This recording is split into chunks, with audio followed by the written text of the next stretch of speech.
Irmãos, vamos abrir nossas Bíblias em Colossenses.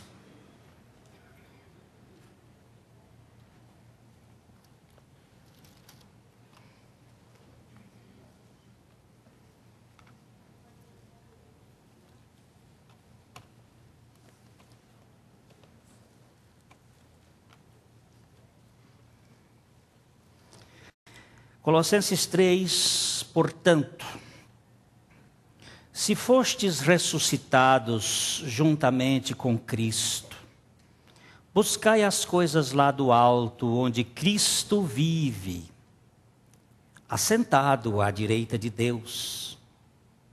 Pensai nas coisas lá do alto, não nas que são aqui da terra, porque morrestes, e a vossa vida está oculta juntamente com Cristo em Deus. Quando Cristo, que é a nossa vida, se manifestar, então vós também sereis manifestados com Ele em glória. Querido Pai, mais uma vez nós vamos diante do Teu trono de graça para Te suplicar que Tu fales a nós pelo Teu Espírito, que Tu nos dês a visão da pessoa de Cristo, que Tu alargues a nossa compreensão, para que nós vejamos além da letra, possamos ver a pessoa do Senhor Jesus e conhecê-lo e experimentar a intimidade com Ele. Dá-nos esta graça, Pai. Remove os empecilhos do ouvir e do falar, para que nós possamos ter tanto a condição de dizer aquilo que Tu queres, como de ouvir aquilo que Tu estás falando. Glorifica o Senhor Jesus nas nossas vidas. Edifica a Tua igreja. Salva aqueles a quem Tens escolhido desde a fundação do mundo, para que em tudo o Senhor Jesus seja glorificado. Nós oramos no nome dEle. Amém. A vida espiritual é uma vida oculta. É uma vida escondida com Cristo em Deus. É uma vida reservada, por um lado. Mas por outro lado, ela também é uma vida pública. Ela é uma vida de testemunho. Nós precisamos ganhar essas duas dimensões.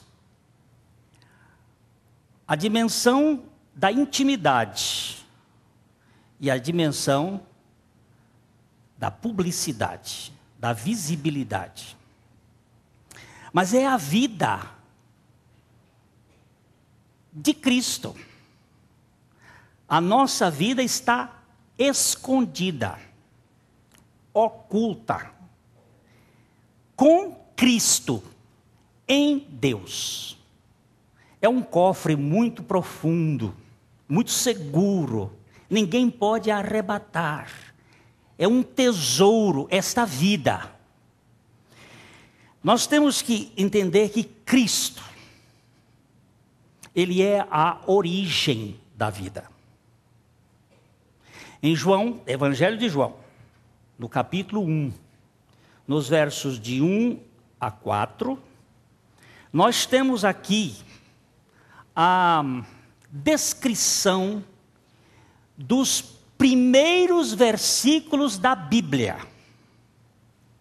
Os primeiros versículos da Bíblia não são Gênesis 1:1 e seguintes. Os primeiros versículos da Bíblia são João 1 a 4. Estes são os mais antigos versículos da Bíblia. Não cronologicamente, no sentido de escrita, mas no sentido do kairos, do tempo de Deus, do tempo não criado. Aí a gente entra em parafuso, porque não dá para entender. Antes do princípio, esse princípio que está aí é propriamente antes do princípio. Vamos então ler João 1, 1-4. No princípio era o Verbo, e o Verbo estava com Deus, e o Verbo era Deus. Ele estava no princípio com Deus. Todas as coisas foram feitas por intermédio dele, e sem ele, nada do que foi feito se fez. A vida estava nele, e a vida era a luz dos homens. Vocês percebem, irmãos, aqui, que ele está falando que neste princípio, que eu diria assim, é um princípio antes do princípio da criação, era o Verbo, o Logos, a essência da palavra, o ser que é a imagem do Deus que o gerou. No princípio era o Verbo estava com e o Verbo era. O verbo usado aqui é o mesmo, a tradução é que é o verbo eimi. Está e ser, eles são o mesmo verbo, no grego. Este verbo que estava com Deus e era Deus, isto é tudo dentro da compreensão antropomórfica. O que é a compreensão antropomórfica? Tempo, espaço. Compreensão humana. Lógico que isto foge à nossa lógica. Mas aqui ele está dizendo que neste princípio, onde estava o Verbo, que este Verbo era e estava com Deus, ele era, todas as coisas foram feitas por intermédio dele, todas as coisas foram feitas através dele, e sem ele nada do que foi feito se fez. E ele diz, ele era a vida, ele é a vida, estava a vida nele, e a vida era a energia, luz, o fus, a realidade que gera o homem. Então este verbo é a vida, criadora, geradora. Naquele momento da criação do homem, da formação do homem, o texto bíblico fala de Yahvé, não de Elohim. A criação de Deus, a criação do universo, a criação da natureza, é sempre a Trindade envolvida. O Pai, o Filho e o Espírito Santo. O Pai, o Filho e o Espírito Santo são vistos dentro desta figura, desse termo Elohim. Elohim é um termo plural. É um termo majestoso da Trindade. Agora, Yahvé, o Senhor Jesus, para mim, dentro da revelação bíblica, é aquele que vem formar o homem. Não é simplesmente a Trindade, mas uma designação da Trindade foi feita em Cristo. Aquele que veio formar o homem. O homem não foi feito pelo sopro da palavra. O homem foi formado do pó da terra. E foi-lhe soprado o fôlego das vidas. E o homem tornou-se uma alma vivente. A luz, a energia da vida do universo do homem é Jesus Cristo.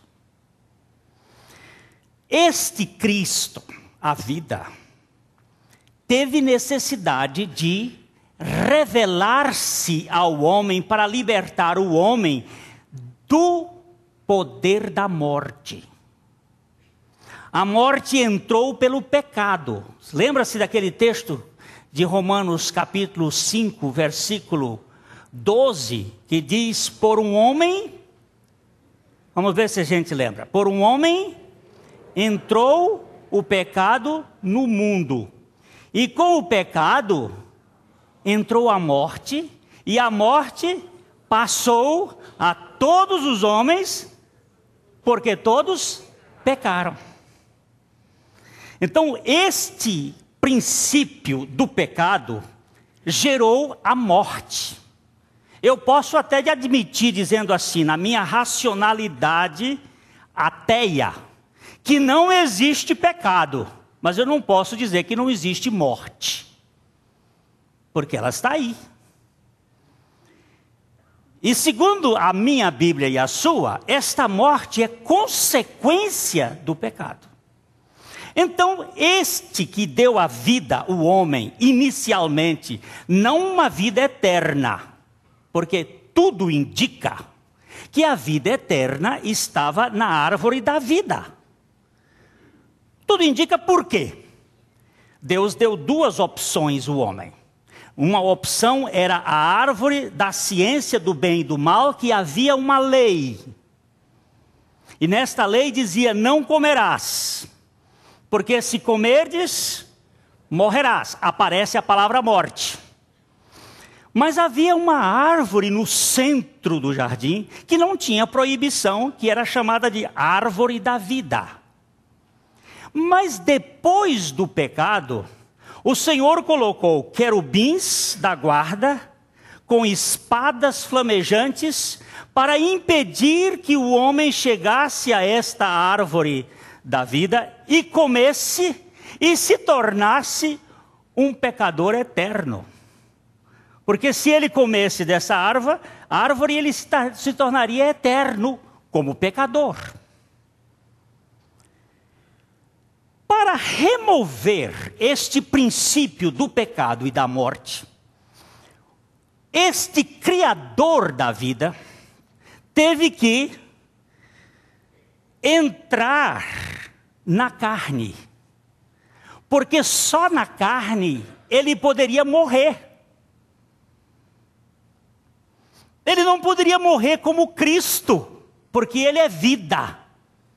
E em essência ele não poderia morrer e não poderia vencer o inimigo. A conquista tinha que vir na carne.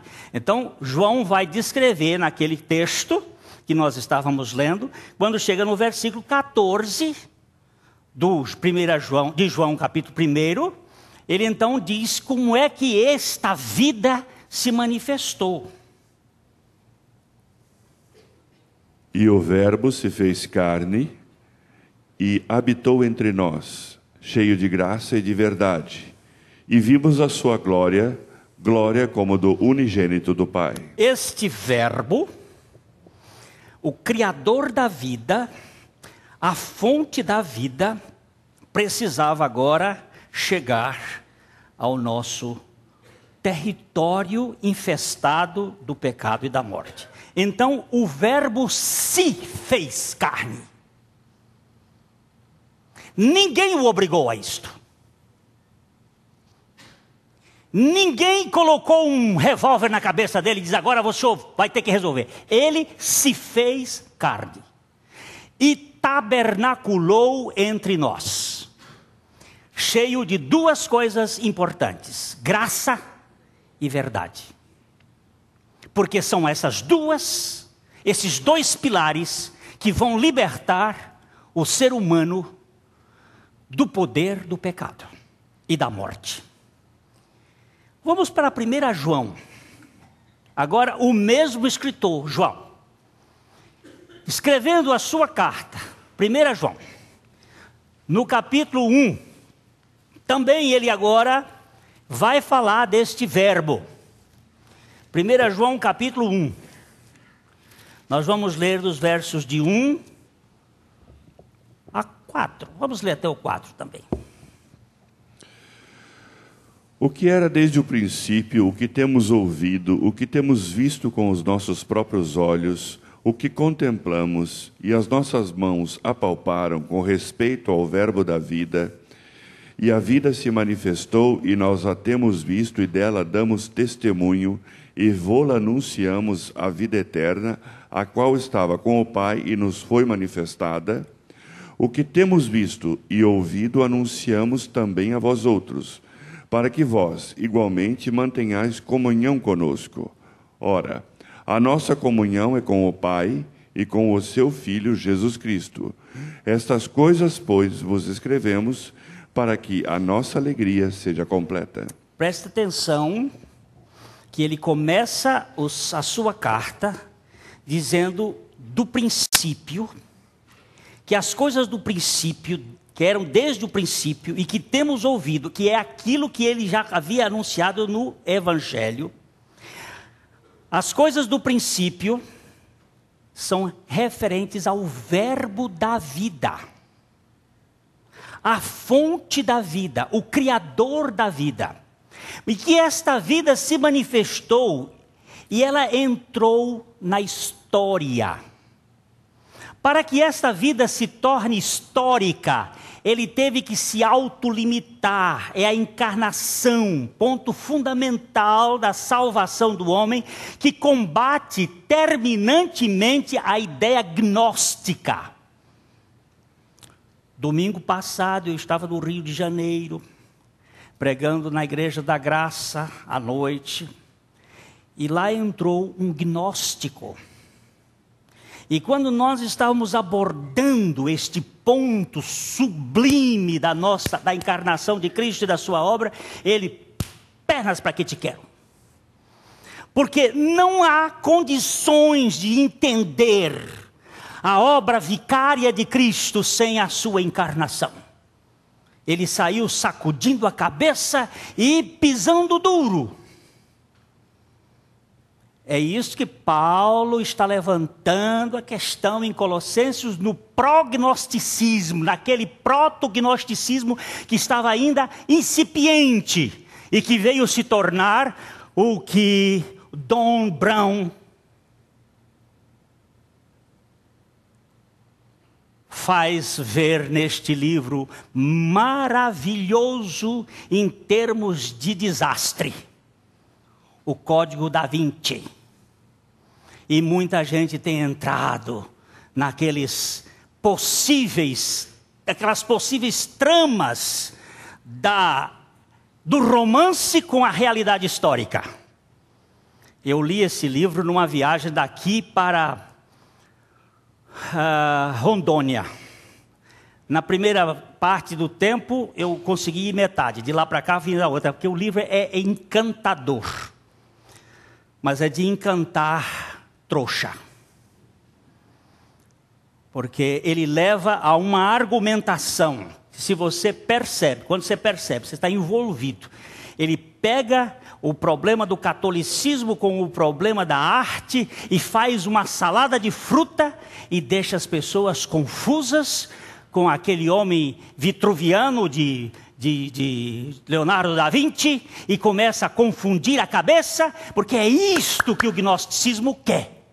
Que você seja o seu próprio salvador.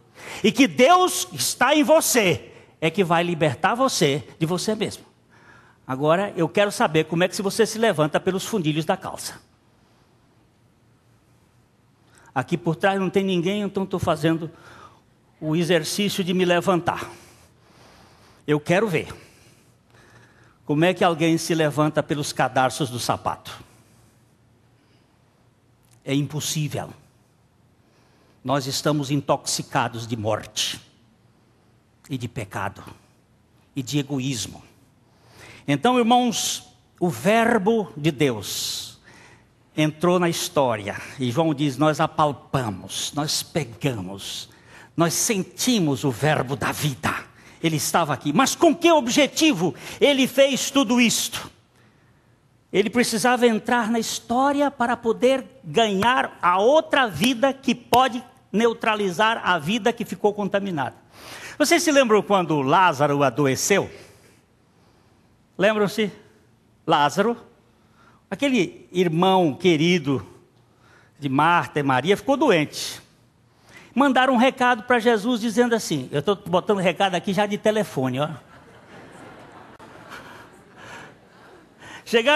Mandaram um recado para Jesus dizendo assim, o teu amigo está doente. E Jesus disse para os discípulos, essa doença não é para a morte, mas é para que se cumpra a glória de Deus. E permaneceu mais uns 2, 3 dias ali. E de repente ele disse, vamos que eu preciso acordar Lázaro. Quando ele chegou lá, a Maria, a Marta, já veio correndo. Nós temos aqui 2 mulheres interessantíssimas que depois vocês leiam com cuidado. A Marta é a moça prática. A Maria é a mulher da intimidade. A Marta correu logo e deu quase que uma bronca no tipo de coisa. Se tu estivesses aqui, meu irmão não teria morrido. É a mesma oração de Maria, só que Maria faz isso nos pés. E Marta faz isso na cara. E aí Jesus responde para Marta, e vamos agora para o texto de João capítulo 11, verso 25. Jesus vai explicar a Marta, teologicamente, porque o problema da Marta era um problema de compreensão. E o problema de Maria era uma questão de fé. Então a Marta precisava de uma compreensão. E o Senhor então faz, no versículo 25, o que ele vai dizer? Disse-lhe Jesus, eu sou a ressurreição e a vida.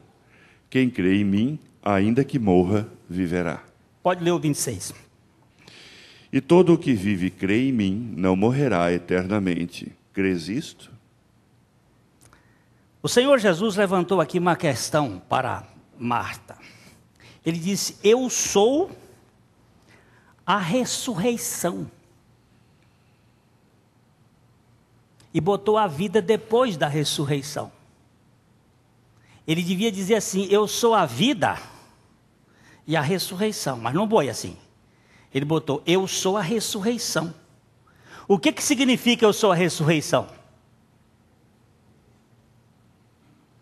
O que significa a ressurreição primeiro, irmãozinho? Faz favor, eu quero escutar.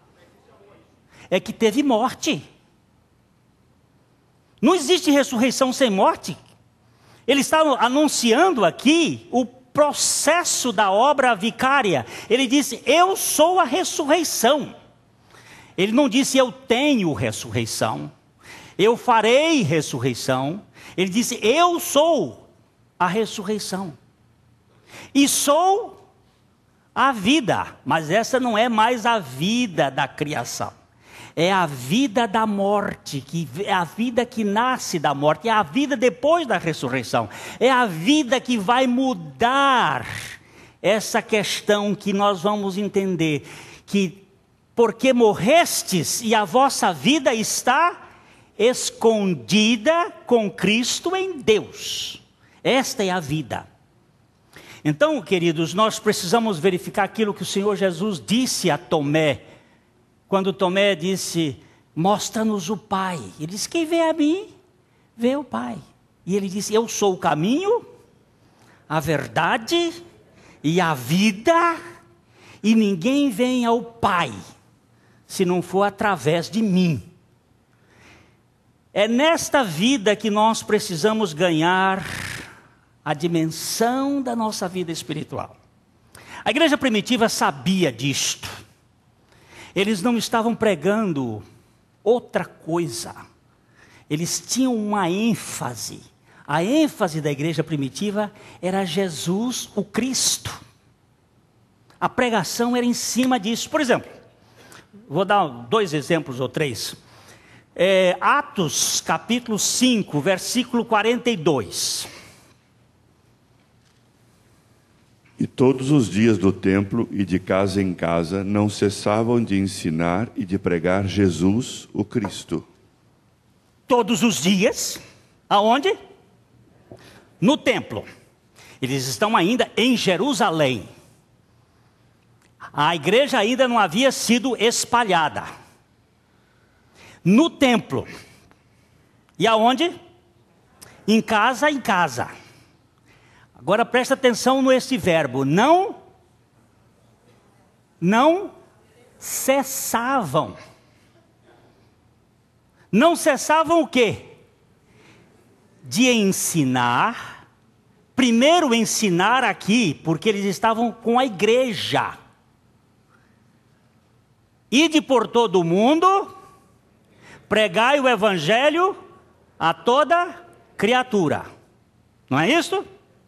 Aí, indo, pregai o evangelho, depois ele diz assim, batizando-os, vamos ver se a gente lembra?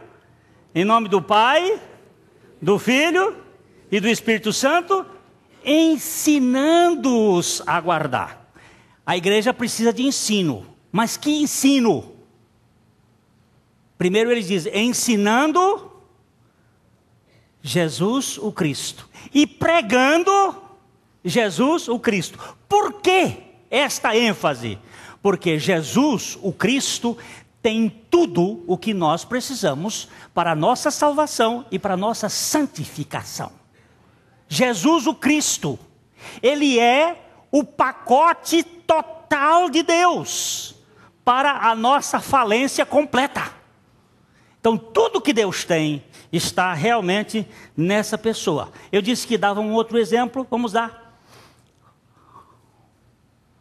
Atos 8, aí a igreja já estava espalhada. Estevão tinha morrido, a igreja espalhou. Atos 8:12. A igreja tinha se espalhado e Filipe estava pregando. Chegou a Samaria. Quando, porém, deram crédito a Filipe, que os evangelizava a respeito do reino de Deus e do nome de Jesus Cristo, iam sendo batizados, assim homens como mulheres. Olha, você está vendo que era...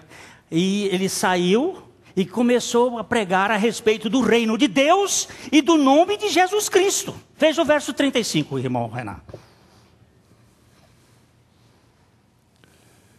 Então Filipe explicou, e começando por esta passagem da Escritura, anunciou-lhe a Jesus. A Jesus. Parou o eunuco ia lá na sua carruagem. Eunuco seria hoje o Manteiga do Lula. Aquele era o tesoureiro da rainha Candace, da Etiópia. E ele ia lá lendo o livro. As pessoas liam em voz alta. Até hoje, os judeus, provavelmente ele estava vindo de Jerusalém, depois de ter adorado. Os judeus tinham o hábito de ler os textos bíblicos, e até hoje você encontra lá no muro das lamentações, e nos lugares você encontra aqueles judeus lendo, e eles ficam naquele movimento, que dizem que era um movimento do camelo, que eles iam viajando, não é? E eles ficavam lendo em voz alta. E você encontra eles lendo o texto bíblico em voz alta. Ele ia lendo. E o Espírito de Deus disse a Filipe, encosta. Filipe deu uma de maratonista, porque era uma biga. Chegou ali na carruagem, encostou, e ele estava lendo o profeta Isaías do capítulo 53. E o Filipe fez uma pergunta, entendes tu o que lês? E ele disse, como eu vou entender se não há ninguém que me pregue? E convidou Filipe para entrar. E Filipe sentou ali, na cocheira ali, começou a conversar com ele. E daquele texto, começando naquelas escrituras, anunciou-lhes Jesus. O que eu quero dizer, irmãos, é que aqui que está o busilis da questão. Depois você procura lá no dicionário. É só para criar confusão um pouquinho com a mente. Você vai descobrir o que é esta questão que Madame Guyon, aquela católica, disse: se você perder este foco da revelação de Cristo, você perde tudo. Você vai entrar na religião, nos meandros da teologia, da da lógica, da explicação, mas que dê a intimidade, que dê a vida oculta. É Cristo. Cristo precisa ser anunciado. Foi isso que Paulo fez. E quando ele levou aquela surra, porque ele se meteu num trabalho lá de exorcizar a adivinha, que dava lucro. Você sabe que lucro, o bolso é a coisa mais sensível do ser humano. É o órgão mais sensível. Paulo expulsou aquele poder maligno de adivinhação daquela moça. Por causa disso ele levou uma surra, foi lá para dentro da cadeia com os pés. Mas Deus tinha alguma coisa, eles cantavam louvores à meia-noite, de repente veio o terremoto. Eles são soltos. E o carcereiro pega a espada para se matar. E Paulo, não sei como pode ser escuro, não tinha luz. Ele disse, não faças isto. É revelação. Não faças isto. E ele disse, o que eu faço então? E Paulo disse, crê. Em quem? No Senhor Jesus. E será salvo tu e a tua casa. Jesus precisa ser crido para Jesus, pregado para Jesus ser crido. Onde é que você vai anunciar? Olha, eu quero anunciar Cristo, Jesus. Por quê? Porque nele está tudo. E ali nós vemos Cristo que foi pregado. Olha, para mim, Estevão foi o pregador na vida de Paulo. Paulo estava lá, no dia da morte de Estevão, juntando as capas e ajudando as coisas, enquanto eles apedrejavam Estevão pregando de Cristo e anunciando Jesus. Começou lá com Abraão, fez um discurso bonito, passou pelo templo, veio para cá e foi chegando e anunciou Jesus. E eles ficaram com raiva, pegaram pedra, mataram Estevão. Paulo estava lá, foi o dia da pregação. Mas não basta pregar, agora começamos a entrar. É preciso revelação.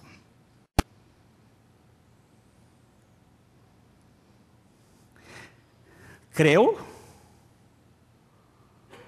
Agora precisamos de revelação. No dia que Paulo ia andando para Damasco, uma luz fulgurante o toma, ele cai por terra, encontra-se com aquele que é a fonte. Quem és tu, Senhor? Eu sou Jesus, a quem tu persegues. Já temos visto muitos irmãos que têm falado aqui conosco, que aí há uma identificação entre Cristo e a igreja. Perseguir a Cristo é perseguir a igreja, perseguir a igreja é perseguir a Cristo.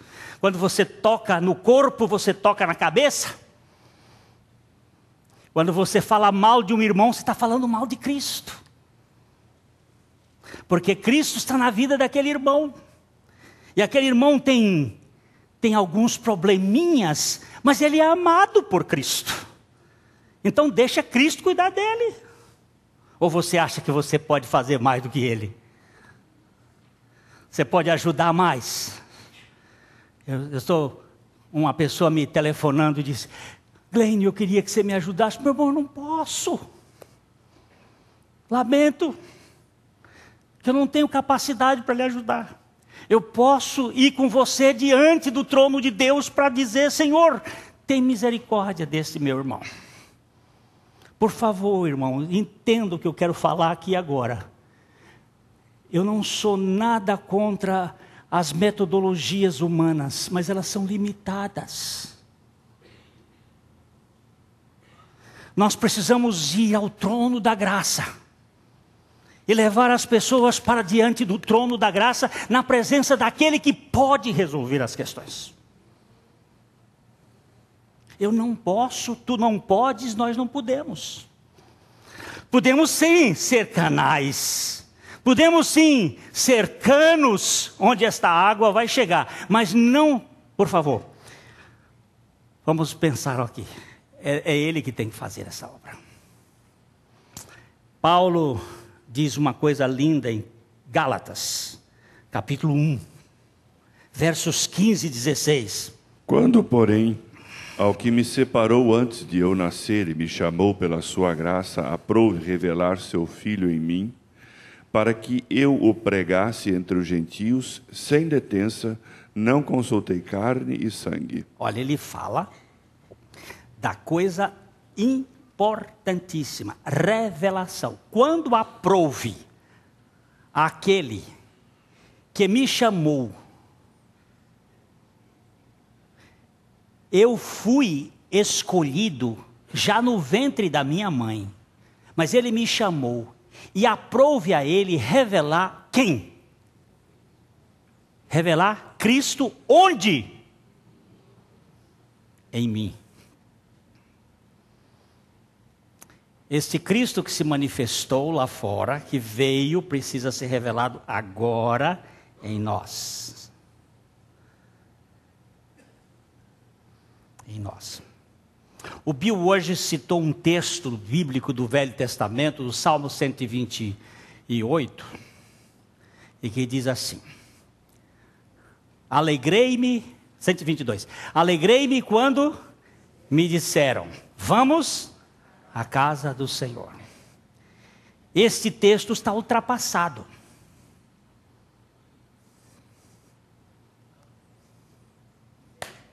Está ultrapassado. Sabe por quê? Porque a realidade já veio. A casa do Senhor é a igreja. Naquele tempo, a gente ia ao templo lá em Jerusalém, não é? Então as pessoas vinham. Esse faz parte daqueles chamados salmos dos degraus. São 14 salmos. Então eles iam subindo para Jerusalém. Subindo os degraus, chegar lá. Vamos, alegrei-me quando me disseram, vamos à casa do Senhor. Mas hoje não. A casa do Senhor está aqui, em nós. Eu virei e farei neles morada. Em cada crente e em todos os crentes. Como disse o pastor Thomas hoje pela manhã, no partir do pão, aquele pão partido, dividido em cada corpo, é a universalidade do corpo de Cristo, entrosada em cada pessoa. Cristo em nós, Cristo em vós, a esperança da glória. Isto é a grandeza. Hoje a casa de Deus somos nós, tanto como pessoas, como igreja, corpo. Aonde que eu vou? O enoteísmo acabou. O que é enoteísmo? Era a ideia de Jacó. Qual era a ideia de Jacó? Meu Deus ficou na casa de meu pai. Aí ele pôs uma pedra e botou Betel. Aqui é a casa de Deus. Mas a casa de Deus não era ali. A casa de Deus, ela é móvel. Eu vou contar um segredo para vocês. O templo de Jerusalém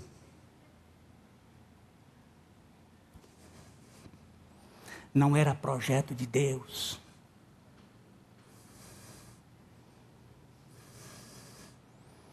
O templo foi uma permissão. Depois você vai ler lá no livro, viu? De Crônicas.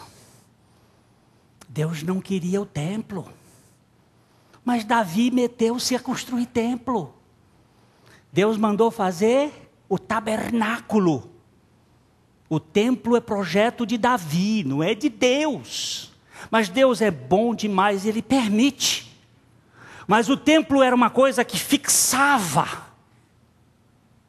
Enquanto que o tabernáculo era móvel. E Ele não vai restituir templo, Ele vai restituir. O Israel vai restituir templo. Mas Deus vai restituir o tabernáculo de Davi que foi caído. E o tabernáculo de Davi caído é a igreja. É o povo que é feito, que anda. Irmãos, nós precisamos entender a revelação de Cristo. Em cada tábua do tabernáculo. Em cada parte dos móveis. A ação de Cristo dentro do corpo de Deus. Nós precisamos ganhar esta revelação de que quanto mais descontente estiver uma pessoa, menos revelação ela tem de Cristo. Guarde isto. O seu contentamento equivale à maior revelação de Cristo. Vamos ler João capítulo 15, versículo 11. Tenho-vos dito estas coisas para que o meu gozo esteja em vós e o vosso gozo seja completo. Nas palavras de Jesus e na intimidade, esse texto de João 15, eu sou a videira, meu pai é o agricultor, o viticultor, e vocês são os ramos. Aquele que permanecer em mim e eu nele, esse vai dar fruto. E ele começa a falar dos frutos, e um destes frutos ele diz assim: é o gozo, é a alegria, é o contentamento. Se eu estou descontente, isto prova que deve ter algum obstáculo entre a minha fusão e Cristo, a minha junção. Porque ele diz: para que o meu gozo esteja em vós e o vosso gozo seja completo. Como é gostoso a gente conviver com pessoas que têm comunhão com o Senhor. Foram poucos que eu tive o privilégio, mas era de babar, de ficar ali assim. Eu vejo, por exemplo, uma pessoa, vou dar um exemplo, irmão Dino, você andando com ele. Eu andei com ele aqui e ele olhava as coisas e dizia assim: oh, Senhor, que lindo a tua criação. Oh, via Deus em tudo. E nós, fumaça, poeira, calor, falta de chuva,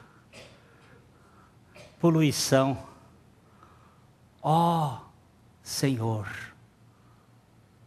é bom a gente conversar com gente que anda intimidade, contentamento e revelação de Cristo. Contentamento e revelação de Cristo. Quanto mais revelação de Cristo, mais contente, mais satisfeito. A vida oculta, com Cristo em Deus. Mas isso cresce um pouco mais, isso vai mais para frente. Quando? Quando há uma formação. Não basta também ficar na revelação de Cristo em mim. Ele precisa crescer dentro de mim. Outro dia chegou uma moça que fazia anos que estava tentando engravidar. E ela chegou, botou minha mão na barriga dela assim e disse: estou grávida. Eu disse que eu creio, mas não via nada. Não tinha nada para ver. Era só a alegria dela de estar grávida. Mas estava no princípio, feliz. Mas já tinha as evidências de que estava grávida. Mas hoje eu olho para ela, já está buchuda. O negócio está crescendo. Está crescendo. Até chegar a revelação, aí vem a revelação. Mas por enquanto está crescendo. O buchinho está ficando bonito. Está ficando crescido. Agora Cristo formado. Gálatas, capítulo 4, versículo 19. É a ativação de Cristo no nosso interior. Meus irmãos, olha como Paulo usa aí a palavra de exatamente de gravidez, de parto. Meus filhos, por quem de novo sofro as dores de parto, até ser Cristo formado em vós. Esta formação de Cristo. Primeiro, Cristo precisou vir encarnar-se, realizou a obra, a morte e a ressurreição. Depois Cristo precisou ser pregado. Depois Cristo precisou ser crido. Depois Cristo precisou ser revelado. E agora Cristo revelado vai se tornando crescendo, crescendo, e tomando conta, e tomando conta, e tomando conta. Isso é processo. Houve um momento que foi um ato monergista, único, exclusivo de Deus. Mas agora há um processo, um crescimento, uma santificação, um desenvolvimento, uma evolução de Cristo. Vamos caminhar um pouquinho mais. Até quando? Até a maturidade, a estatura da varonilidade de Cristo. Efésios capítulo 4, os versículos de 12 a 14. Com vistas ao aperfeiçoamento dos santos para o desempenho do seu serviço, para a edificação do corpo de Cristo, até que todos cheguemos à unidade da fé e do pleno conhecimento do Filho de Deus, à perfeita varonilidade, à medida da estatura da plenitude de Cristo, para que não mais sejamos como meninos, agitados de um lado para outro e levados ao redor por todo vento de doutrina, pela artimanha de homens, pela astúcia com que induzem ao erro. Você está vendo aqui? Esse catartismos, o aperfeiçoamento, uma palavra tirada da medicina dos ortopedistas, que emendam o osso quebrado. Vamos ajeitar aqui, para que isto cresça na estatura da varonilidade de Cristo, para que a gente saia destas coisas de criança, de menino, que fica brigando por bola. Quem é o dono da bola? Eu nunca consegui jogar futebol na vida, mas teve uma vez que eu era o dono da bola. Então, se eu era o dono da bola, me convocavam para jogar, porque se não convocasse, não tinha jogo. Mas isso é um desastre. Falar em jogo, o que deu no Corinthians hoje? Caiu? Só amanhã? Segundona. Misericórdia. Hoje não se pode nem ler 1 Coríntios capítulo 4, né? Mas, irmão, deixa eu dizer uma coisa para os irmãos. Que eu posso fazer ficar brigando porque eu sou dono da bola, o outro não é dono da bola? Essa infantilidade, nós precisamos evoluir, crescer, dar espaço para outros, irmãos do corpo de Cristo, maduros, crescendo, evoluindo. O que é isto? É a vida oculta de Deus, de Cristo em Deus. Onde está esta vida, queridos? Só um pouquinho mais, tenham paciência comigo.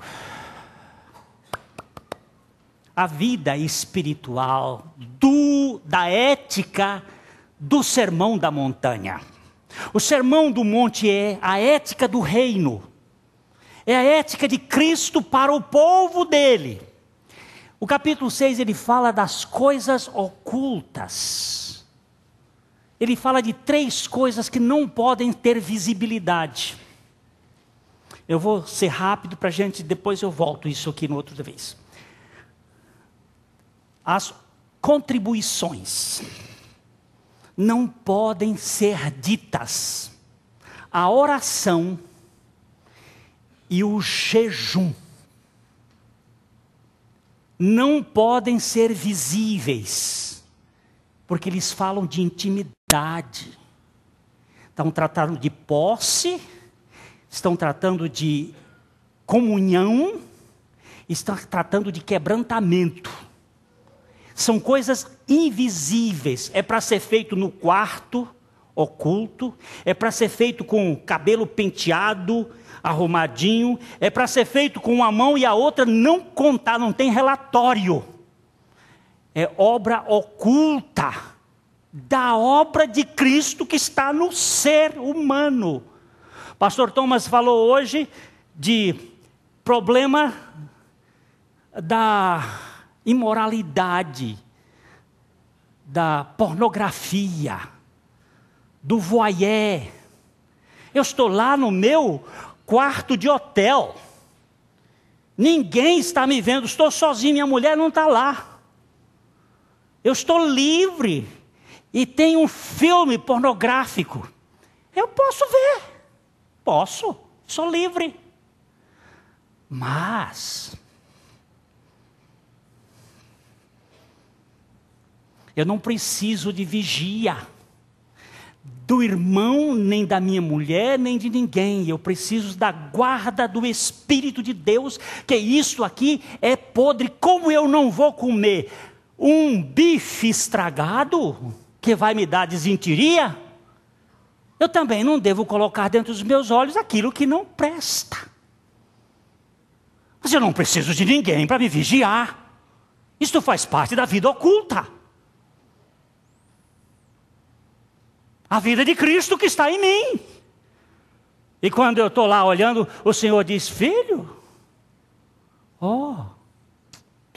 tem outra coisa. Tem o Corinthians para jogando, olha lá. O Corinthians, vamos assistir o Corinthians.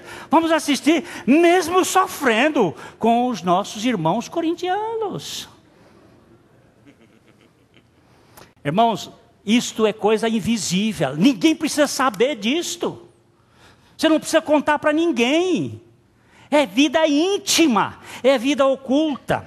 A parte, agora quero só dizer um pouquinho assim. Nós temos uma parte secreta e nós temos uma parte pública. A parte secreta nós não contamos para ninguém. Mas a parte pública é o testemunho. Agora sim, esse é o testemunho. Mas preste atenção, vamos ler esse rapidinho aí, Renan. Mateus 5, 14 a 16.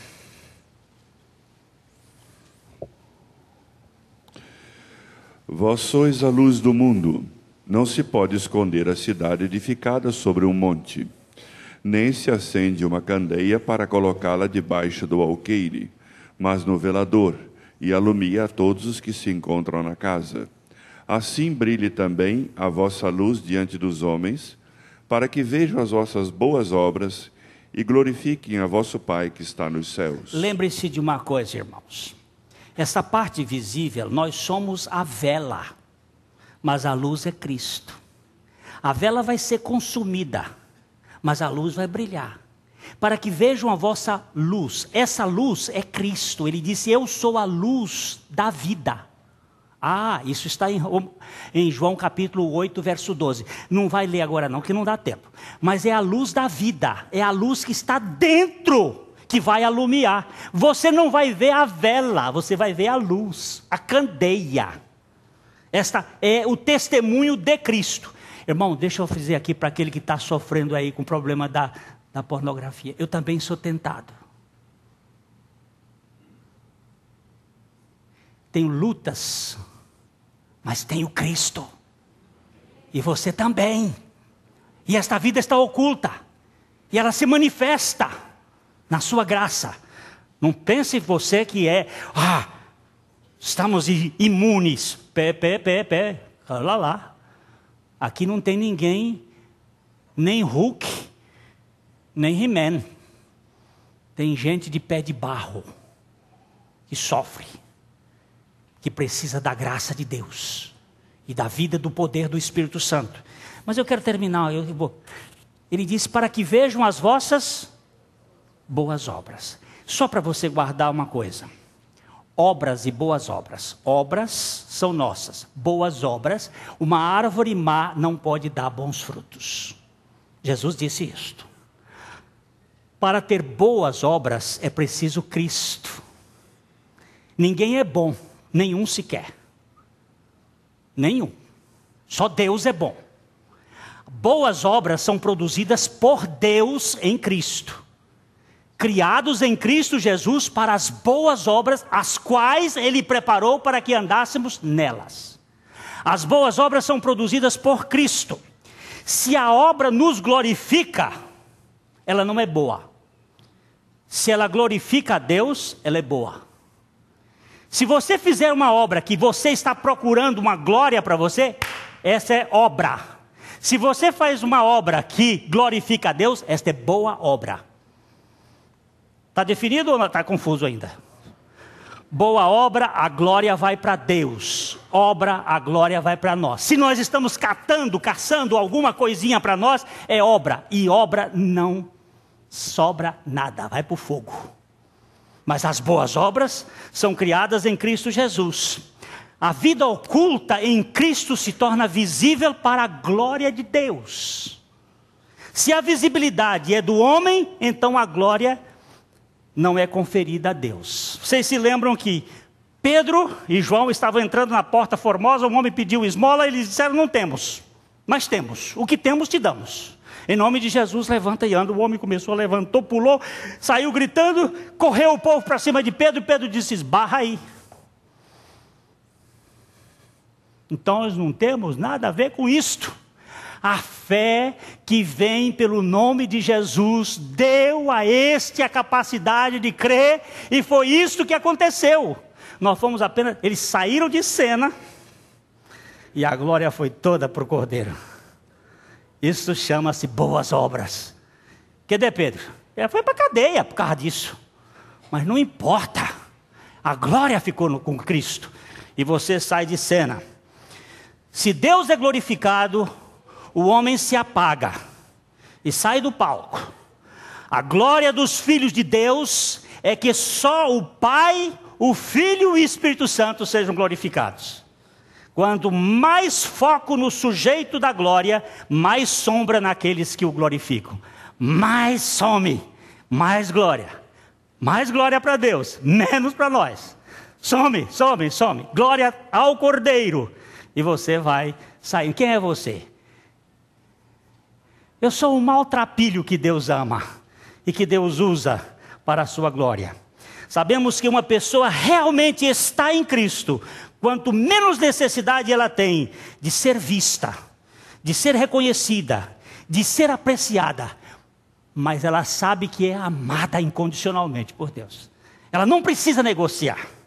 A vida oculta em Cristo é uma vida para manifestação da pessoa de Cristo e nunca para a exibição do crente. É Cristo, é Cristo, é Cristo. Aí você repara, quando uma pessoa tem Cristo, ela cheira o bom perfume. Não fica bicuda, não fica ressentida, não esqueceu dela, porque ela, como disse o pastor Thomas hoje, deixa eu ver se eu me lembro como foi que ele disse. Eu escrevi. A cabeça não está boa. Eu não me quero mais. Eu não me quero mais. Estou enjoado de mim. Eu não me quero mais. Não quero mais. Por que você não quer mais? Porque eu quero Cristo. Eu tenho Cristo. Essa é a vida oculta. Mas não é a vida de exibição. Sabendo, irmãos, como eu estou crescendo na minha vida espiritual? Sabendo como eu sou? Não. Teresa de Ávila, quanto mais eu subo o monte da santificação, mais indigna eu me vejo perante o Senhor. Como é que o Senhor teve a graça de me escolher? Isso é uma vida oculta. A mensagem que você acabou de assistir faz parte do Ministério de Comunicação Palavra da Cruz. Temos um grande acervo de estudos bíblicos em áudio e vídeo. Distribuímos também, gratuitamente, o jornal mensal Palavra da Cruz. Entre em contato conosco pelo fone fax 0 operadora 43 3322 3037 ou pelo e-mail com@palavradacruz.com.br. Visite-nos também pelo site www.palavradacruz.com.br. Graça e paz.